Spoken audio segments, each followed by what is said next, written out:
Bismillahirrahmanirrahim. Assalamualaikum warahmatullahi wabarakatuh. Innalhamdulillah wassalatu wassalamu ala Rasulillah wa ala alihi wa ashabihi wa man wala wa sallama tasliman katsira. Wa qala ta'ala ya ayyuhalladzina amanu taqullaha haqqa tuqatih wa la tamutunna illa wa antum muslimun. Wa qala ya ayyuhan nasu taqu rabbakumul ladzi khalaqakum min nafsin wahidah wa khalaqa minha zawjaha wa batha minhuma rijalan katsiran wa nisaa'a wa taqullaha alladzi tasaaluna bihi wal arham innallaha kana 'alaikum raqiba. Wa ba'du fa inna asdaqal hadits kitabullah wa khairal huda huda Muhammadin sallallahu alaihi wasallam wa syarrul umuri muhdatsatuha fa inna kulla muhdatsatin bid'atun wa kullu bid'atin dhalalah wa kullu dhalalatin finnar. Saudara sekalian, para hadirin, bapak-bapak, saudaraku yang dimuliakan Allah Subhanahu wa taala. Alhamdulillah pada kesempatan malam hari ini Allah Subhanahu wa taala memudahkan perjalanan kita dalam thalabul ilmi, dan saya pribadi seumur hidup saya menempuh perjalanan dari Polokarto ke Weru itu yang paling lancar malam hari ini tadi. Biasanya itu lama, ada antri-antrinya, ada tantangan-tantangannya, kadang-kadang yang bikin lama itu mampirnya. Tapi ini tadi alhamdulillah lancar, sehingga sampai sini panjenengan jadi terlambat karena saya lancar. Bapak-bapak sekalian yang dimuliakan Allah Subhanahu wa taala, saya midhanget semangat panjenengan di dalam thalabul ilmi di majelis di Muhtiwa ini sudah sangat lama. Ustaz Salahuddin itu selalu habis bermajelis dari Weru itu ada oleh-oleh untuk diceritakan kepada kami, entah itu oleh-oleh di jalan atau di majelis ini atau sebelum sampai ke sini. Alhamdulillah pada malam hari ini melalui dawuhnya Pak Yasmin saya bisa sowan kepada panjenengan semua, dan malam hari ini beliau nitip materinya materi akidah. Kalau boleh sedikit saya cerita asbabul wurudnya. Jadi mungkin beliau midhangetaken pengajian di BISFM itu. Kami punya pengajian itu di Masjid Agung Wonorejo tiap malam Senin. Itu bergantian saya sama Ustaz Salahuddin yang mengisi. Beliau mengisi fikih, saya mengisi akidah. Fikihnya ya urut dikaji dari mulai Thaharah. Saya mengkaji akidah. Nah yang saya kaji itu kitab matan akidah Thahawiyah. Akidah Thahawiyah yang kita jadikan panduan matannya. Bukunya kecil sekali Pak. Ini bukan promosi buku ya Pak, cuman nyontoke. Kita pakai terjemahan akidah Thahawiyah yang kecil ini, kita kaji. Nah kemudian acuannya tentu adalah syarah atau penjelasan daripada akidah Thahawiyah. Sebetulnya syarahnya banyak sekali ya. Para ulama itu menulis syarah atau penjelasan akidah Thahawiyah itu cukup banyak. Di antara yang sering dijadikan rujukan kalau panjenengan nanti mau berselancar mencari-cari, ini terjemahan yang syarah ini disusun oleh Syekh atau Imam siapa ini? Abil Ais Al-Adrai Al-Hanafi, dan disusun ulang oleh Syekh Abdul Akhir Hamad Al-Hunaini. Jadi memang menarik ya ketika kita melihat bagaimana referensi yang ada di Muhammadiyah di dalam meninjau persoalan akidah. Mungkin panjenengan sudah pernah atau mungkin sudah menghatamkan buku kuliah akidah Islam. Sampun enten ingkang maos menika? Dereng.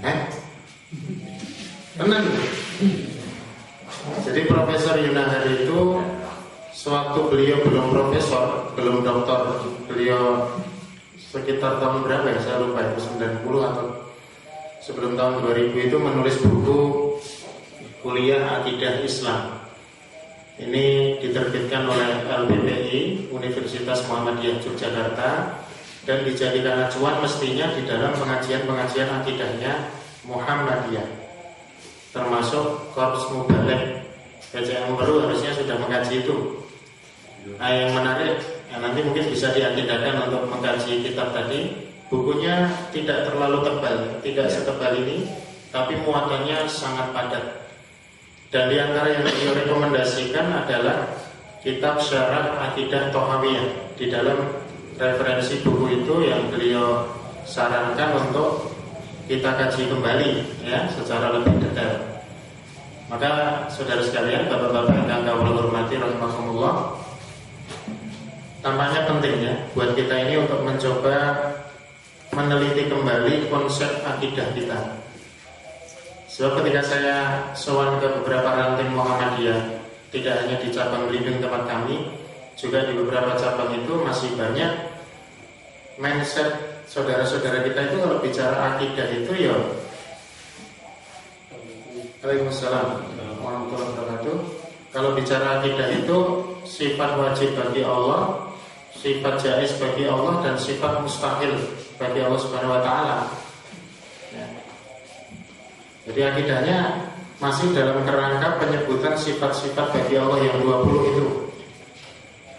Atau masih merujuk kepada mayoritas konsep akidah yang dianut di Indonesia, ya.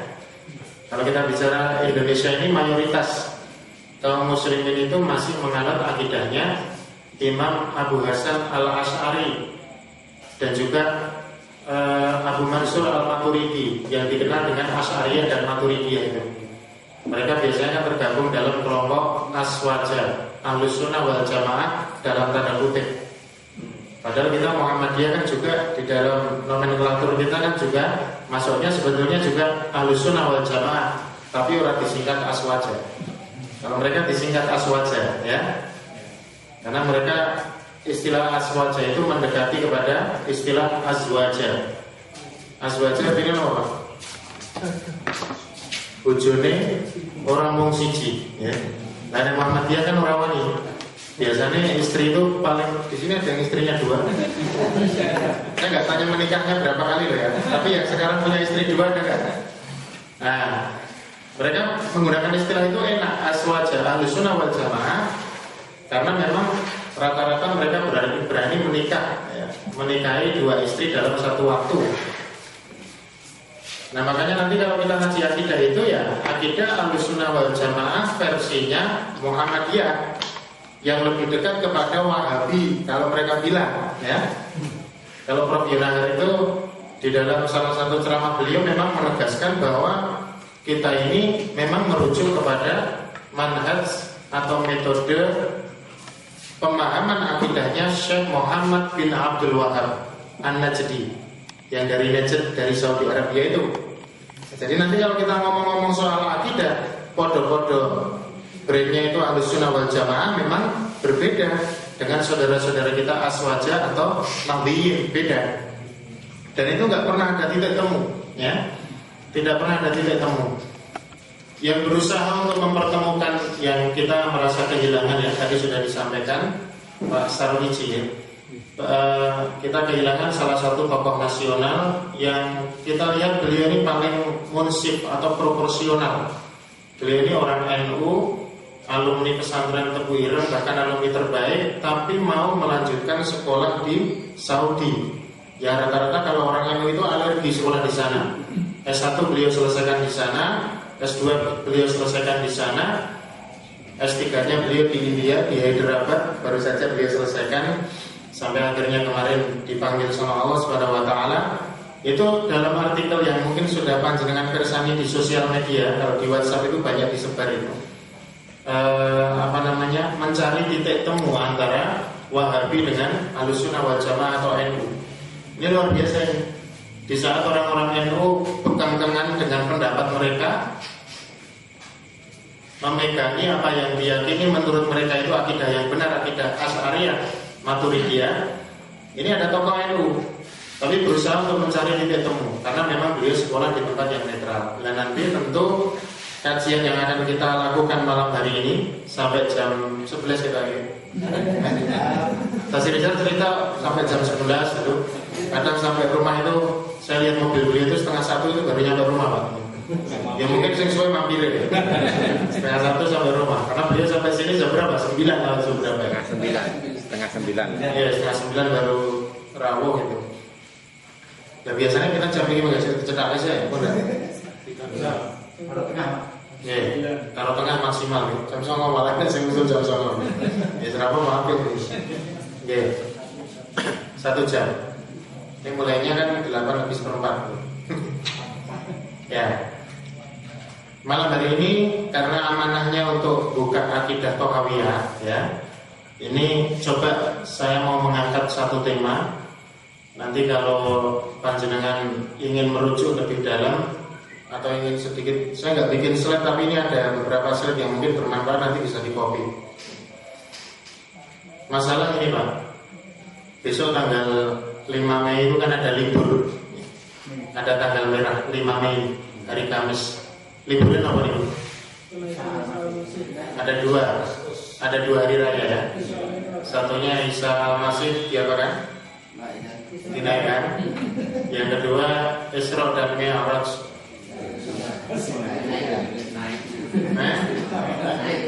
Kira-kira gimana itu komprominya? Isa juga Mi'raj, Nabi Muhammad juga Isra dan Mi'raj bareng. Saya cerita sedikit.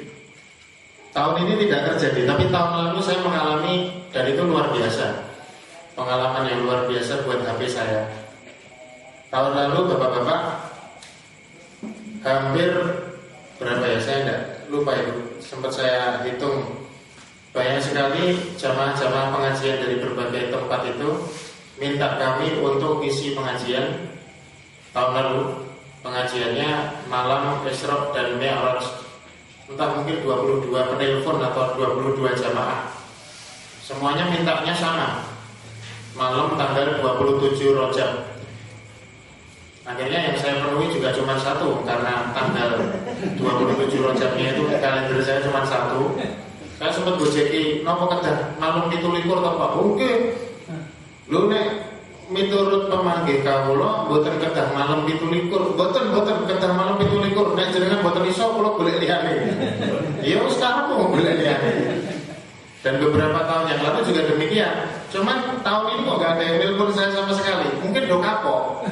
Sebab saya disuruh ngisi malam Isra Mi'raj, malamnya tanggal 27 Rajab. Jadi kalau besok itu malam Rebo ya. Tapi ketika saya ngisi itu panitia pengajian malah tak seneni. Di daerah Polokarto itu saya ngisi di Masjid Al-Hikmah Jatisari, datang Pak Kapolsek, juga datang beberapa muspika ya, dari kecamatan itu. Nah, malah kalau seneni, kenapa di seneni?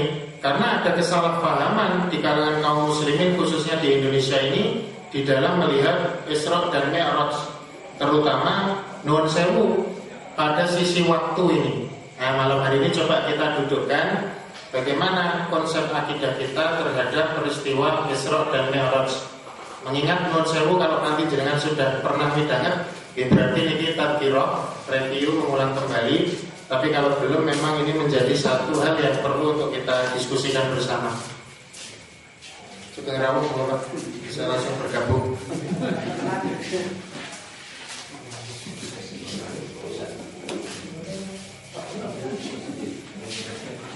Apa kira-kira Majian Muhammadiyah ini untuk ya. Anggone saentene suguhane napa-napa wonten.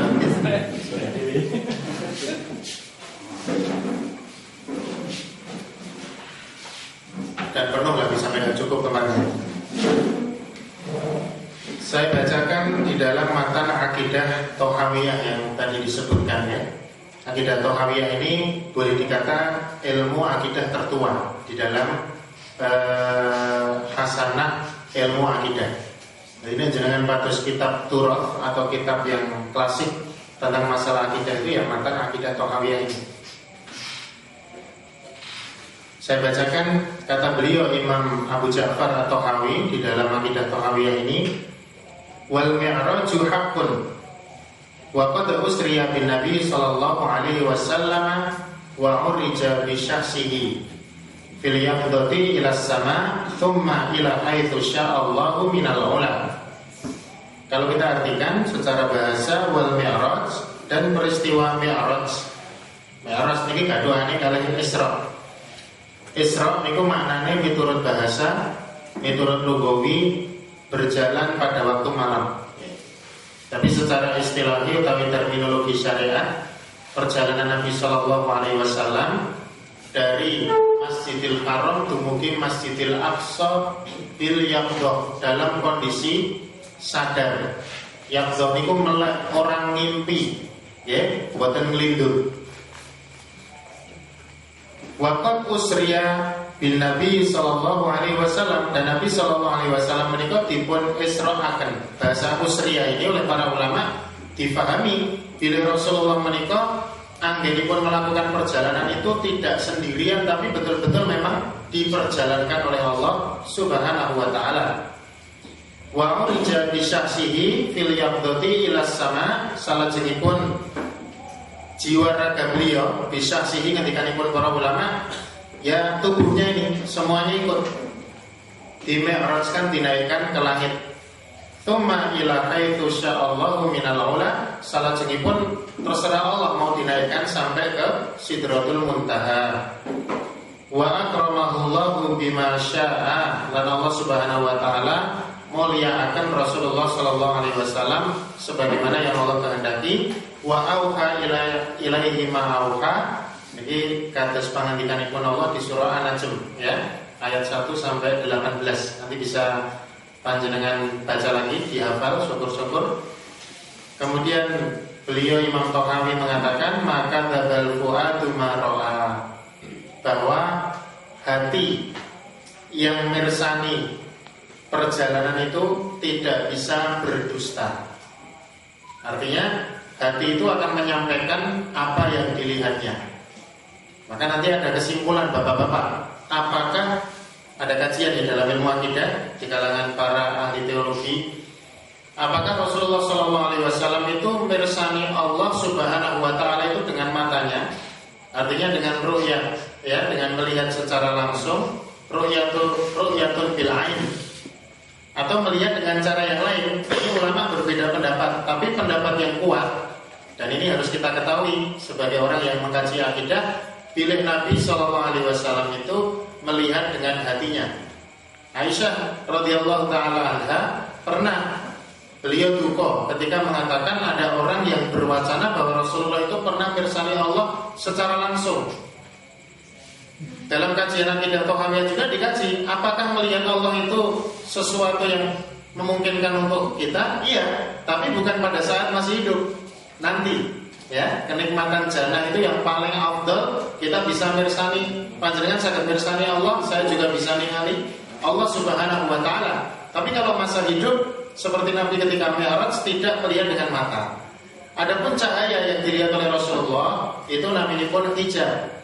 Jadi Allah itu punya hijab berupa cahaya atau berupa api. Seandainya kita melihat hijabnya itu saja, sebagian kita sudah tidak kuat.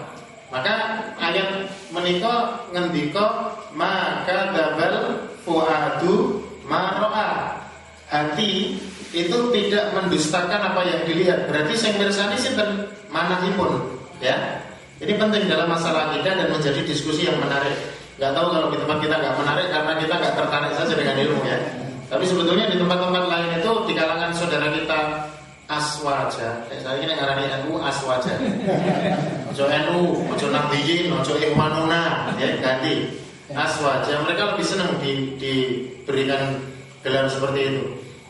Ya, saya terus terang saja karena istri saya kelahiran Pati, saudara-saudara saya itu semuanya NU. Bahkan jangan pirsa Pak Profesor Sa'ad Abdul Wahid, ya, Wakil Ketua Majelis Tarjih Pusat yang sudah sepuh itu, pakar tafsir kita di Muhammadiyah itu, tetangga saya di Pati sana, aslinya itu Muria. Beliau itu satu-satunya ulama Muhammadiyah yang diperhitungkan di Pati oleh warga NU. Jadi luar biasa. Kalau beliau pas kondur ke Muria sana, ke Gembong, ya, kecamatan Gembong itu, jamaah-jamaah dari NU itu berbondong-bondong ngaji dengan Mbah Sa'ad, orang Muhammadiyah. Karena memang wawasan beliau luar biasa, ya. Mestinya kita juga dalam posisi-posisi tertentu jangan alergi dengan ilmu. Saya terus terang ini curhat nih. Memang jenengan mirsani cabang Blimbing niku pripun? Kabare teng mriki ngoten niku kabare. Mampu ngoten ya. Muhammadiyah tulen ya kan. Ini saya melihat ada masalah besar di Blimbing ini. Neng kok jenengan rasa ngerti kok Pak Mansur. Aku seneng malah. Saya itu di Blimbing ini diberi amanah untuk megang majelis tarjih dan tasdid di sana. Kami tiap bulan itu ketemu untuk mudzakarah. Tapi yang saya kurang serp nih, itu banyak di kalangan tokoh Muhammadiyah Blimbing niku sing ora gelem ngaji. Jadi tidak mau ngaji. Artinya tidak mau ngaji itu saya lihat proporsi dia dalam pengetahuan tentang bermuhammadiyah itu ya rapati tenanan. Contoh rapati tenanan nyata. Bapak Muhammadiyah kan pernah mempertanyakan ke Muhammadiyah saya. Padahal jenengan ngerti dhewe seragam dhewe. Enten pun sing kagungan seragam iki. Dereng to, sing dhewe iku lho. Ini nek cabang Blimbing ya ora sing duwe.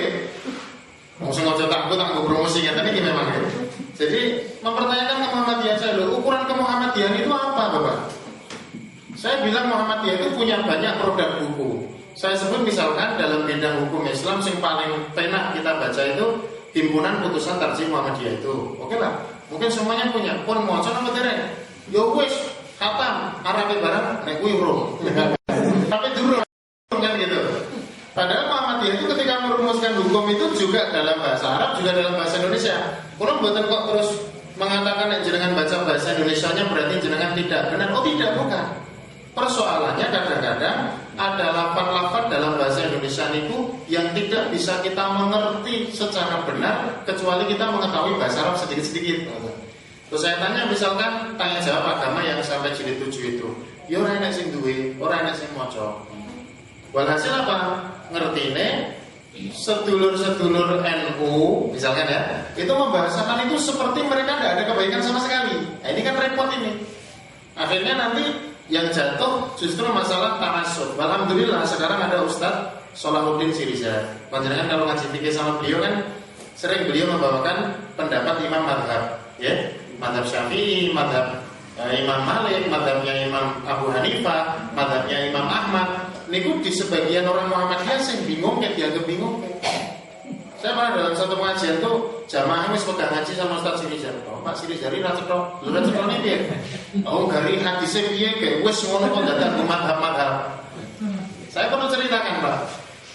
Ustaz Muhammad Muqaddas, sekarang beliau sedang sakit ini, terbaring di PKU Muhammadiyah Jogja.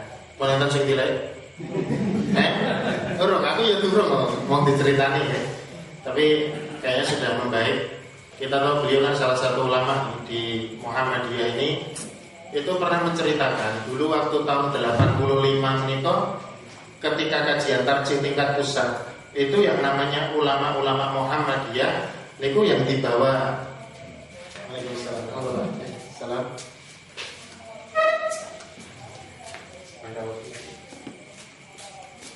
Enggak begini guys, saya kosong nih. Ya, depan masih ada itu satu.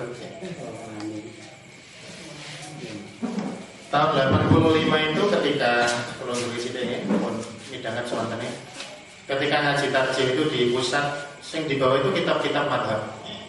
Di madhab Syafi'i, ngasto kitab Al-Um, bawa kitab Al-Majmu', madhabnya Abu Hanifah, bawa kitab Al-Maqsud, madhabnya Imam Malik, bawa kitab Al-Mudawwanatul Kubra dan sapi turutipun, ya. Itu mereka mengatakan memang kami tidak cenderung kepada satu madhab, tapi menghormati ulama-ulama madhab, ya, menghormati konsep ulama. Isone ngoten niku nek ngaji.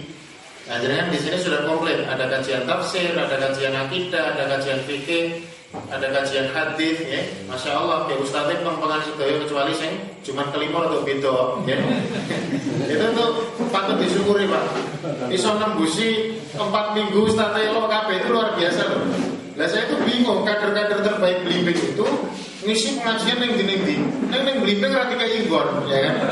Ya, jadi mungkin nanti ada persoalan itu, bedanya orang ngaji dengan tidak ngaji. Kita lanjutkan kepada kajian kita pada malam hari ini, ya. Kemudian Fasallallahu alaihi wasallama fil akhirati wal ula. Semoga sholawat senantiasa dilimpahkan kepada beliau pada dunia dan akhirat. Bapak-bapak yang Allah hormati, sekarang kita coba wong awake dhewe niki diajari bagaimana berilmu.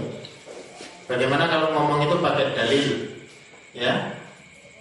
Saya perlu menyampaikan kembali kepada Al-Qur'an dan As-Sunnah itu sebetulnya semboyan yang mulia.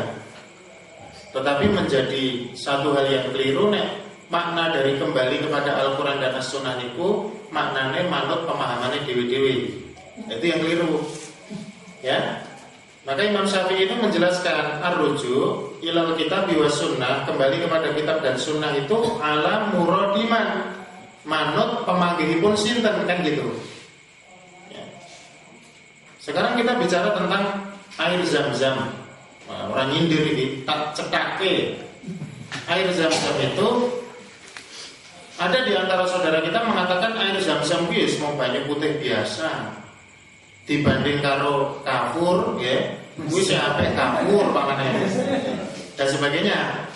Kenapa bisa begini? Karena dia memahami konsepsi hadis itu dengan otaknya sendiri. Padahal bagaimana kita bisa mirsani, panjenengan bisa mirsani bila Nabi SAW menyebutkan air Zam-Zam itu memang ada barokahnya, bukan sembarang air, ngoten. Jadi orang kok terus kita ini pengen memerangi kesyirikan, pengen memerangi bid'ah, ketika ada fadilah pada sebagian produk tertentu, ya, itu kemudian kita menafikan.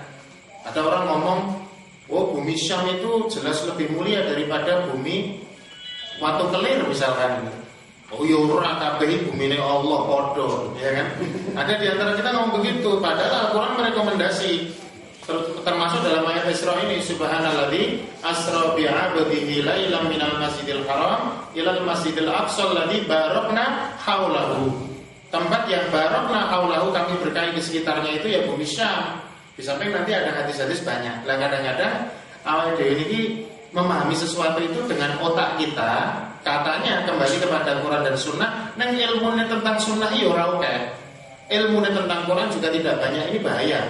Maka kalau ada orang-orang aswaja itu ngomong, lo tontonan wong MTA, lo tontonan wong Muhammadiyah kena racunnya Al-Quran, itu betul. Karena dia merujuk kepada Al-Quran yang nganggo otaknya sendiri. Nah ini yang repot.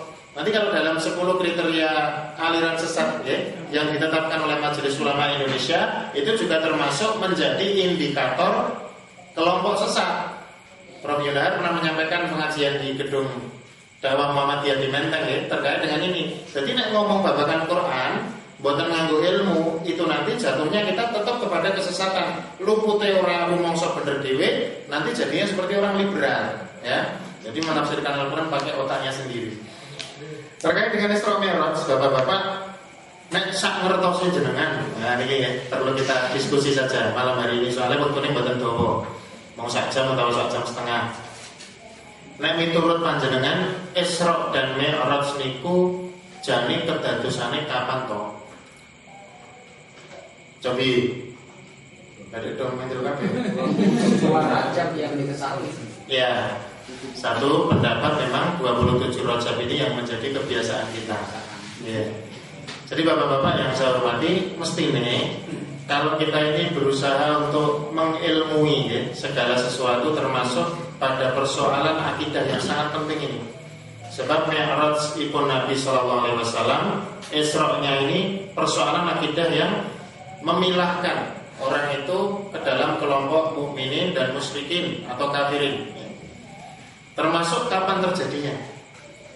Kenapa sampai beberapa panitia pengajian sambat boleh mubalek angel banget atau mau bareng kabeh. Ketika kita tawarkan bocobi maju sehari, bocobi maju 2 hari, bocobi maju 3 hari, itu tidak ada masalah. Mereka tidak mau tahu. Ternyata para ahli sejarah itu masih memperdebatkan mengenai kapan terjadinya Isra dan Mi'raj. Kalau panjenengan sudah nate maos buku yang bestseller itu terjemahan dalam bahasa Indonesia, judulnya Sirah Nabawiyah, judul terjemahannya. Judul Arabnya Ar-Rahiqul Maktum Bahthun Lisiratin Nabawi. Itu luar biasa Pak. Buku ini tidak terlalu tebal, tapi ya 580 halaman ya. Sumene mengade. Itu ditulis oleh salah seorang ulama India, namanya Syekh Sofiur Rahman Al-Mubarakpuri. Beliau ini salah satu sivitas akademika di Jamiah Salafiyah di India dan mendapatkan kehormatan sebagai penulis kitab sirah Nabi terbaik internasional yang diadakan oleh Rabitatul Alam Al-Islami atau biasa kita kenal dengan Liga Dunia Islam. Buku ini terbitan di dalam bahasa Indonesia maupun Arabnya. Itu diberi pengantar sama Sekretaris Jenderal Rabitatul Alam Al-Islami tahun 80-an, Syekh Muhammad Ali Al-Harokan. Nah, ada yang menarik dari kajian beliau ini dan sampai detik ini kajian beliau ini terus dikembangkan. Ternyata waktu penentuan atau terjadinya Isra Mi'raj itu belum disepakati ulama. Jadi jane kayak kita ini nggak perlu berdebat, jane pengajian memperingati Isra Mi'raj itu kurator. Isra Mi'raj, orang Isra Mi'raj ya. Untuk kurang memperingati. Kita tidak usah berdebat sampai ke sana karena persoalannya waktunya saja masih diperdebatkan oleh para ulama. Bagaimana mungkin wekdalipun tasih dipun kaji kok kemudian kita menentukan waktu memperingatinya? Kan ada macam-macam pemanggil, tidak boleh nyentenakan pengetan dan sebagainya. Nah, ini coba kita uraikan. Yang pertama, menurut pemanggil Ibnu Jarir At-Tabari, ini penulis kitab tafsir Bil Ma'thur terbesar, Ibnu Jarir At-Tabari. Tafsirnya yang diriwayat itu ya, itu paling lengkap. Judulnya Jami'ul Bayan fi Ta'wil Ayil Quran. Sudah diterjemahkan dalam bahasa Indonesia nih, orangnya sing tuku ya. Soalnya kandel banget itu berjilid-jilid itu. Kitab aslinya saja tak 18 atau berapa jilid itu. Beliau berpendapat ternyata Isra Mi'rajnya Nabi itu terjadi pada saat Allah mengangkat Rasul sebagai Nabi pada usia 40 tahun. Ini pendapat beliau, Ibnu Jarir At-Tabari. Beliau seorang sejarawan hebat. Bagaimana tidak hebat bapak-bapak sekalian? Saya perlu sedikit ceritakan. Para ulama itu ngitung-ngitung. Jadi Imam At-Tabari ini kalau dihitung usia beliau kan meninggal tahun usia 83 tahun. Niku nek cara dihitung wit bayi nganti yuswa 83 niku sedo. Beliau itu kalau seandainya dihitung nulis di rata-rata tulisan beliau itu dari kitab-kitab yang beliau hasilkan itu satu hari 14 halaman beliau nulis. Niku kan bayi cenger dihitung loh ya. Jadi nek pengajian ngeten iki wis nulis ngoten niku wis ora kepetung ya. Kita ini kadang banyak ngomongnya daripada nulisnya ya. Kita menuliskan apa sing awake dhewe ngomongnya mboten iso kadang-kadang. Tapi beliau ini Masya Allah pengajian beliau juga jalan, tapi beliau tulisannya luar biasa produktif. Ternyata pendapatnya bukan 27 rojak, tapi ketika Nabi diangkat sebagai Rasul. Ini pendapat pertama. Keterangannya panjang, oke, saya cukupkan. Yang kedua, niki pemanggihipun Al-Imam An-Nawawi. Saya nulis kitab Riyadhus Shalihin ya. Ulama hebat. An-Nawawi ini luar biasa. Tidak ada sekarang ini kitab fikih yang lebih lengkap daripada yang beliau tulis. Al-Majmu' Syarhul Muhadzab itu belum tertandingi. Dan Al-Qurtubi, penulis tafsir Al-Jami' li Ahkamil Quran, itu berpendapat bilih Isra Mi'raj menika lumampah 5 tahun setelah Nabi diangkat sebagai Rasul. Pendapat ya. Nah jenengan tanglet dalile napa? Engko sing 17 Rejab ya ora ada dalile, ya. Nah kita enggak pernah tanya apa dalilnya, bagaimana dalilnya. Oke. Yang ketiga, nah ini senang banget ini kalau orang-orang Indonesia dengar.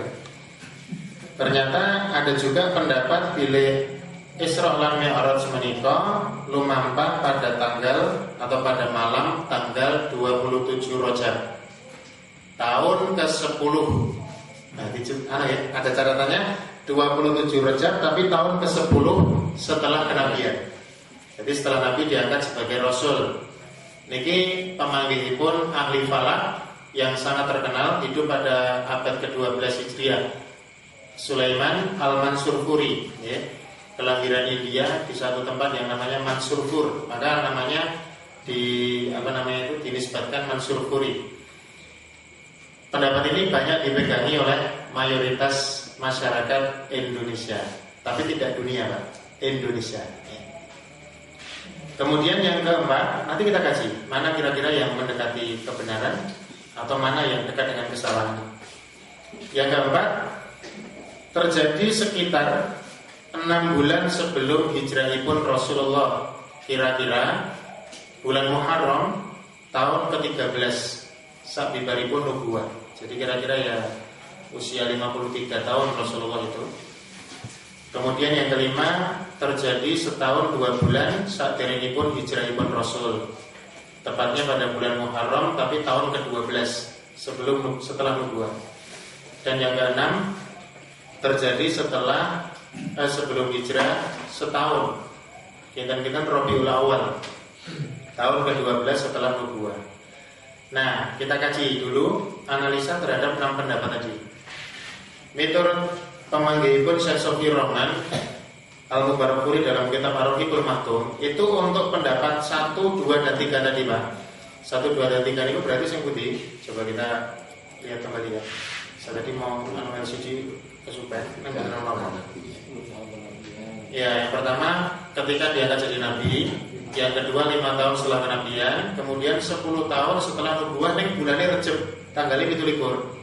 Ini ternyata tertolak oleh fakta, tertolak oleh riwayat yang banyak yang mengatakan bila Khadijah radhiyallahu anha niku sedanipun kan pada tahun ke-10 setelah kenabian, ya. Tapi bulan Ramadan. Padahal Isra Mi'raj nek 17 Rejab kala wau, bulannya Rajab.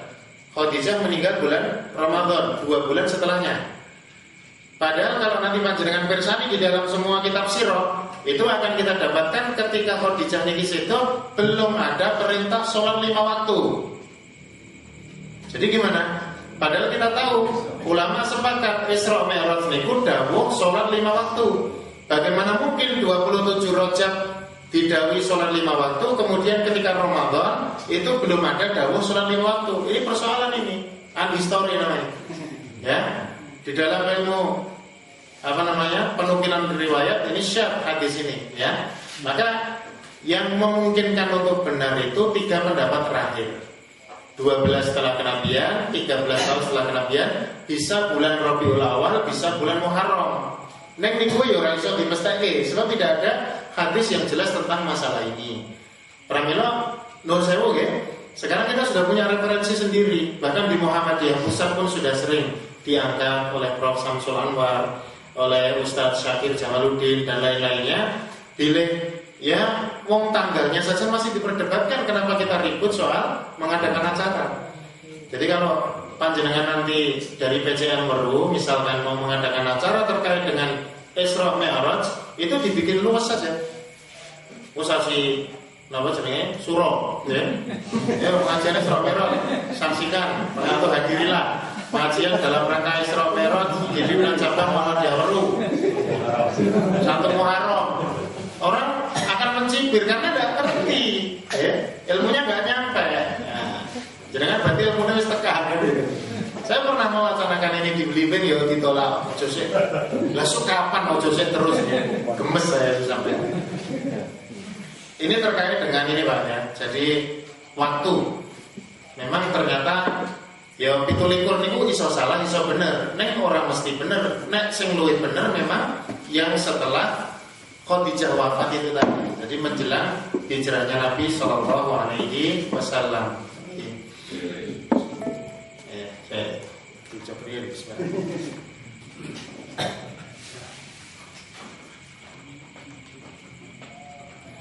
Jadi mestinya golongan panjenengan memang harus lebih banyak berhati-hati ya dalam menukil setiap riwayat-riwayat itu. Saya ya satu hal yang sepele mawon Pak, ini coba kita, karena ini sering saya lihat di khutbah-khutbah Jumat yang disampaikan oleh kiai-kiai Muhammadiyah. Itu menyampaikan misalkan tentang fadilah jihad, keutamaan jihad. Di antara yang beliau sebutkan hadis tentang keutamaan jihad memerangi hawa nafsu, ya.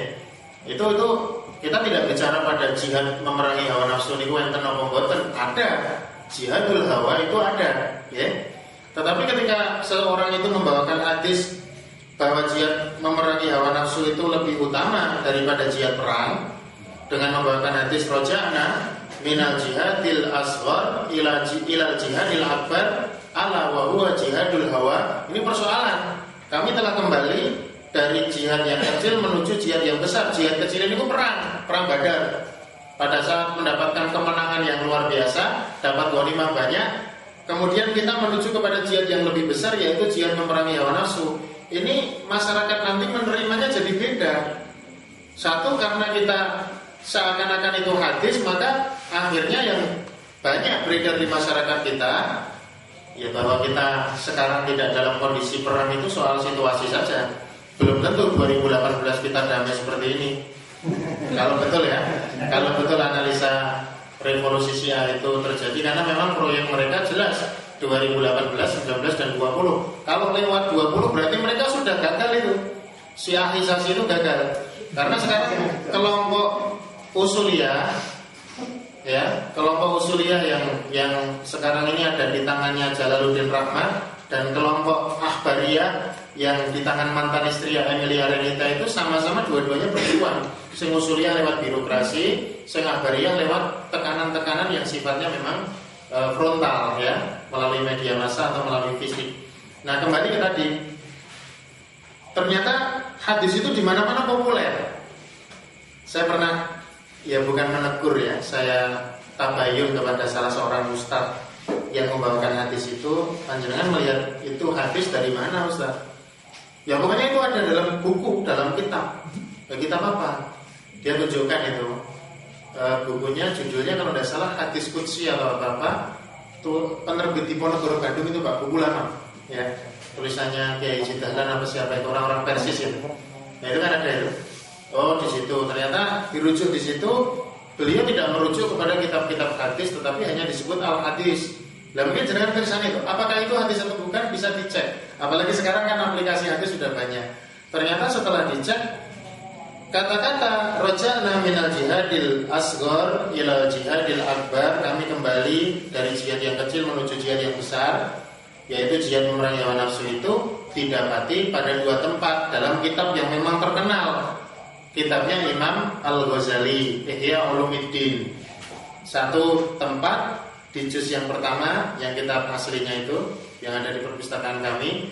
Yang kedua di juz 3. Sing juz pertama Imam Al-Ghazali ngendika iki jare Rasulullah sing ngendika. Tapi di juz ketiga disandarkan kepada perkataan Ibrahim Ibn Adham atau Ibrahim siapa ya? Saya lupa, seorang tabi'i. Nah ini kan inkonsistensi ya. Sing siji jare Nabi sing ngendika, sing siji tabi'i. Ternyata dicari dalam kitab hadis tidak ketemu hadis itu. Imam Zainuddin Al-Iraqi itu menyebutkan hadis itu adalah hadis yang palsu. Ya. Bagaimana? Mubalek dai-dai Muhammadiyah ar-ruju ilal kitab wa sunnah enggak ngerti kalau ini ternyata hadis yang tidak ada asalnya. Dan nanti banyak ya. Maka perlu kita memang mencoba mengkritisi sesuatu yang ora pati kondang. Ya. Mungkin kalau jenengan mengikuti pengajian akidah kami di Wonorejo itu yang disender oleh B7 ya, nggak tahu tadi kayaknya ada masalah dengan sinyalnya itu ya alhamdulillah sampai detik ini nggak ada yang protes kecuali orang-orang yang memang ngeyel ya. Jadi datang ke rumah protes, ya kita layani Pak, kita buka kitab bareng dan sebagainya itu. Penelitian-penelitian terkait dengan masalah itu. Nah, termasuk masalah buruk ini. Nah, ini kan masih ada kaitannya dengan Isra Mi'raj. Saya dulu waktu TPA kecil itu ya diterangkan sama guru TPA saya. Senang banget itu. Agar ada pengajian Isra Mi'raj, begini pengajian akbar, sorenya mangan-mangan, pokoknya bungsu seneng tok.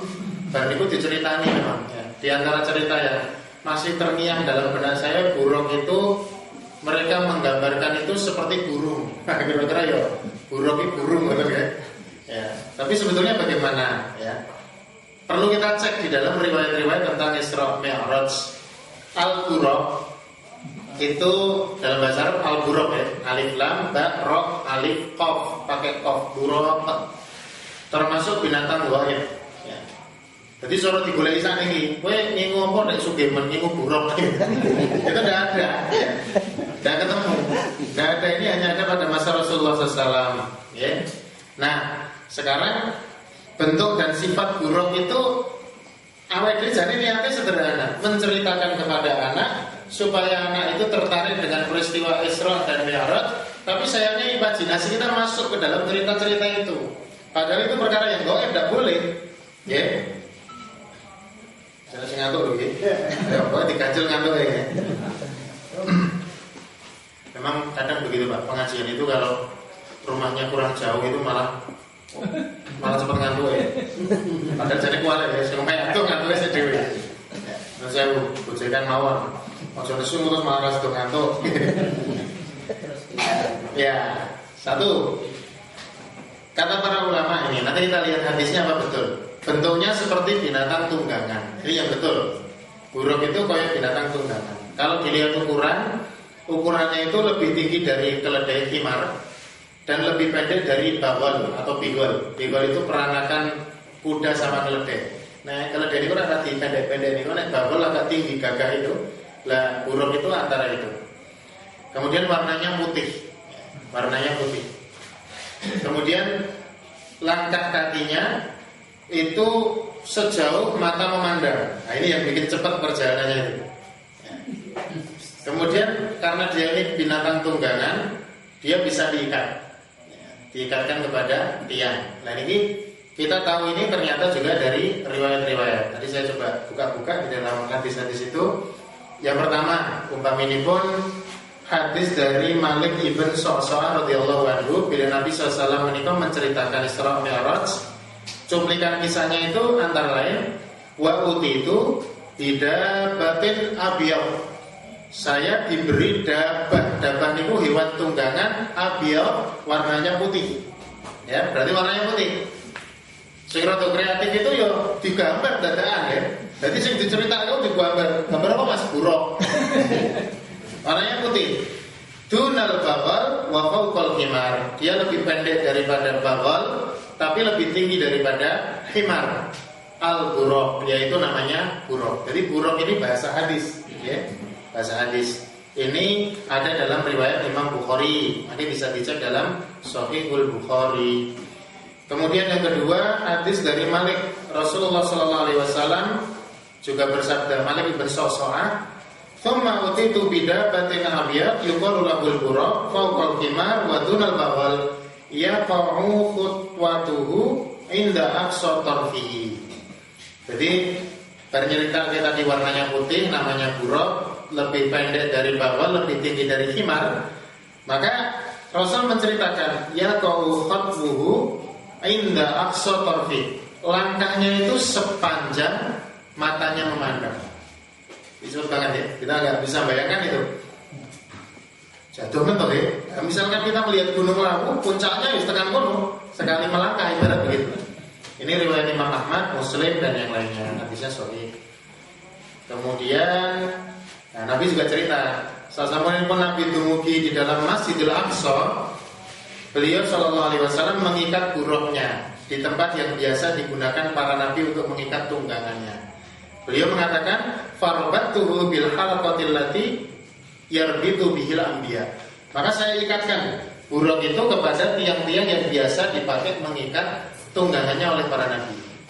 Bagi yang meyakini hadis ini, bapak-bapak, di antara sebagian kalangan muslimin, ya kemarin-kemarin ya di Masjidil Aqsa itu ada juga yang berbuat syirik itu ada. Artinya goleki iki saka sing dhisik dienggo ganduli buruk sing dienggo ngalap berkah dan sebagainya. Ini juga ada fenomena seperti itu di kalangan para juhala atau mereka-mereka yang tidak mengerti ya. Ini memang bagian daripada ini ya, ujian kita. Pramila, dengan melihat riwayat-riwayat ini ya, kita bisa melihat bahwa ternyata peristiwa Isra dan Mi'raj menika sebetulnya kalau kita mau melihat hikmahnya itu luar biasa. Apalagi kalau kita membaca hadis Isra dan Mi'raj itu secara lengkap. Coba kita buka sedikit ya hadis ini. Karena hadis ini memang bapak-bapak saling melengkapi antara berbagai model riwayat. Nanti ada dalam baca Sahih Bukhari dengan yang Muslim ada bedanya sedikit. Bedanya itu maksud saya ada yang di Bukhari ada, di Muslim tidak ada. Nanti dilengkapi dalam riwayat Imam Ahmad dan sebagainya. Termasuk kalau kita katakan pengajian tentang peringatan Isra Mi'raj itu yang saya ya orang-orang pada ketawa itu kalau cerita itu ya mubaliknya. Saya juga ketawa karena mubaliknya pinter banget kan gitu. Itu peristiwa ini. Sebagian mubalik itu menyebut nyang-nyangane Rasulullah dengan Nabi Musa atau Rasulullah ngenyang kepada Allah Subhanahu wa taala. Lah semua Pak podo. Saya kalau sudah sisi beri ngapunten. Betul semua. Ketika bicara tentang nyang-nyangan itu menggunakan logika kita gitu loh. Kan 50 waktu sholat yang diperintahkan, yang dipundhawuhaken, hasilnya dapatnya 5. Kemudian yang muncul dalam cerita itu Nabi SAW setelah menerima wahyu untuk melaksanakan sholat 50 waktu itu koyo-koyo nyang-nyangannya 5 gitu. Jadi saya kan yang 45 ketemu sama Musa alaihissalam. Kamu diperintah berapa? 45. Makanya jawabannya 45. Ojo. Laqad alastu bani Israel kata-kata dan saya sudah berusaha untuk menanamkan ini kepada Bani Israel, ternyata tidak bisa. Naik lagi 45, 40 dan seterusnya. Tinggu cerita, tinggu guyon. Padahal kalau kita lihat di dalam riwayat itu, misalkan ini, saya baca dan saya yang riwayat Imam Muslim. Ini Bima umirta. Musa kan ketemu itu ya setelah naik dari langit 1 sampai ke Sidratul Muntaha, kemudian menuju ke Arsh, menerima wahyu itu, Nabi turun. Ketika turun ketemu Musa, ditanya sama Musa, bima umirta, jenengan didhawuhi apa? Faqal, maka Nabi SAW jawab, umirtu bi khamsina sholatin kulla yaumin, 50 sholat setiap hari. Qala, kemudian Musa mengatakan, inna ummataka la tastati'u khamsina sholatan kulla yaumin. Umatku ora bakal iso 50 minggu. Ini benar memang, ya. Ungkapan ini betul dan real. Sekarang kita lihat saya ketenan pengajian gue ora iso. Wa inni wallahi laqad jarrabtun nasa qablaka. Saya sudah punya pengalaman dengan orang-orang sebelum kamu wahai Muhammad. Wa alastu bani Israil asyaddal mu'alajah. Bahkan saya sudah mencoba dengan segala cara pada Bani Israel itu tidak bisa. Farji ila rabbik, maka kembalilah kepada Rabbmu, fasalhu tahfid, minta dispensasi. Betul. Yang nyuruh minta dispensasi Musa alaihissalam. Dan Nabi Rahim Musa junior, apalagi Musa ini termasuk ulul azmi minar rusul, akhirnya berangkat naik lagi. Maka kemudian farajatu, saya kembali dari ngadep Allah. Fawaddu'a anni asron. Allah memberikan dispensasi itu 10. Zakat berarti ini 40. Kalau dalam riwayat ini, ya. Nanti ada dalam riwayat yang lain Imam Ahmad dan lain-lain itu disebutkan, tidak disebutkan dari 50 ke berapanya, enggak disebutkan. Tahu-tahu setelah 10 itu Nabi SAW masih bolak-balik setelah 10 itu. Nah kan kayak gini nggak perlu kita tambah-tambah begitu ya. Kemudian kita tafsirkan, oh mesti sudah 55, mau ke depan 5, corok 3 kewajiban 3 dan 50, nah kan gitu ya. Sampai menggunakan uang 50.000 tinggal 5.000 dan sebagainya. Tidak begitu ya. Jadi ternyata 10 sampai kemudian diberi 5. Setelah itu Nabi SAW malu untuk kembali lagi. Maka bapak-bapak sekalian rahimakumullah, Isra Mi'raj ini persoalan yang sangat penting di dalam akidah karena lumampir kepada persoalan yang lain. Coba panjenengan bisa mirsani umat ini, kualitas umat yang memahami persoalan Isra Mi'raj secara benar dengan mereka yang hanya mengikuti pengajian yang tidak ada makna yang pas, itu bisa kita lihat. Seperti orang cerita, kalau analoginya Ustadz Anang Rizza itu, Anang Rizza Mas Hadi ya, itu seperti ada orang cerita dari kalangan bangsa semut. Nah, semut-semut jagongan. Nek umpama awake dhewe iki sing cerita semut Jakarta.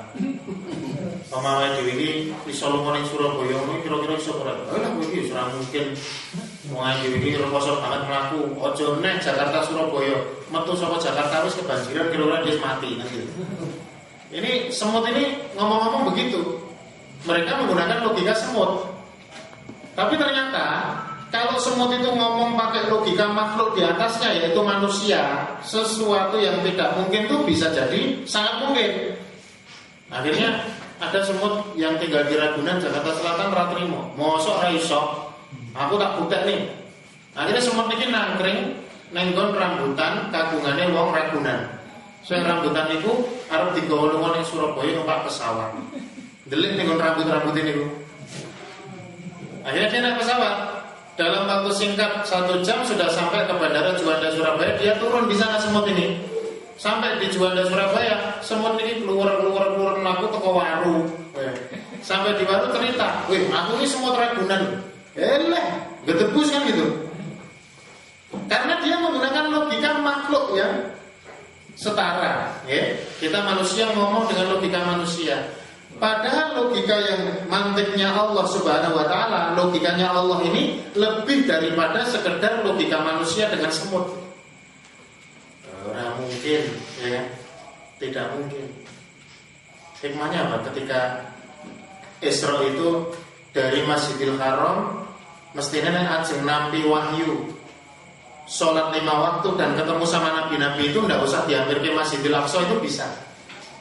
Tapi kenapa Rasulullah diambil sama Allah Subhanahu wa taala kepada Masjidil Aqsa, tidak lain dan tidak bukan karena yang bisa dilihat oleh orang adalah Masjidil Aqsa.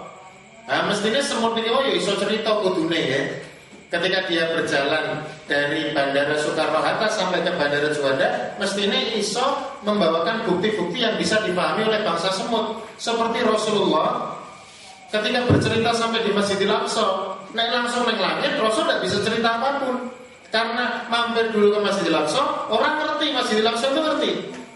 Coba Muhammad, kalau kamu betul sampai ke Masjidil Aqsa, ceritakan di sana ada apa. Dalam Nabi SAW menceritakan dan mereka tahu Nabi itu tidak pernah keluar kota. Apa mereka tekan Masjidil Aqsa. Coba Pak Sa'di dan jenengan wis tekan Watu Kelir, coba ceritano neng cedak Muhtiwa kuwi kulinere sing paling cedak apa wae?